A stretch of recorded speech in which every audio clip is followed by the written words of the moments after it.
মাগুরার মোহাম্মদপুর উপজেলার নবগঙ্গা নদীর তীরে অবস্থিত ঐতিহ্যবাহী নহাটা শ্মশান কালীবাড়ি মন্দির প্রাঙ্গণে শনিবার শ্রী শ্রী জগন্নাথ দেবের উল্টো রথযাত্রা উৎসব উৎসাহ উদ্দীপনার মধ্য দিয়ে অনুষ্ঠিত হয়েছে। সনাতন ধর্মীয় বিশ্বাস অনুযায়ী জগন্নাথ দেব, বলরাম ও সুভদ্রা প্রতি বছর মাসির বাড়ি যান এবং নির্দিষ্ট সময় পর উল্টো রথে সমন্দিরে প্রত্যাবর্তন করেন। সে ধারাবাহিকতায় গত শুক্রবার তারা মাসির বাড়ি যান এবং শনিবার ৫ই জুলাই উল্টো রথে ফিরে আসেন। রথযাত্রা উপলক্ষে নহাটা শ্মশান কালীবাড়ি মন্দির কমিটির সভাপতি অশোক ঘোষের নেতৃত্বে পানিঘাট এলাকা থেকে একটি বর্ণাঢ্য শোভাযাত্রা বের হয়।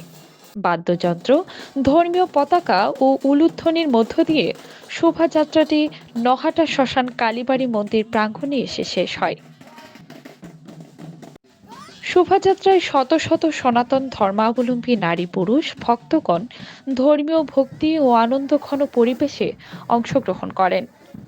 উল্টো রথযাত্রা ঘিরে এলাকা জুড়ে সৃষ্টি হয় উৎসব মুখর পরিবেশ। কাজী উপমা মিম, দৈনিক খোলা চোখ।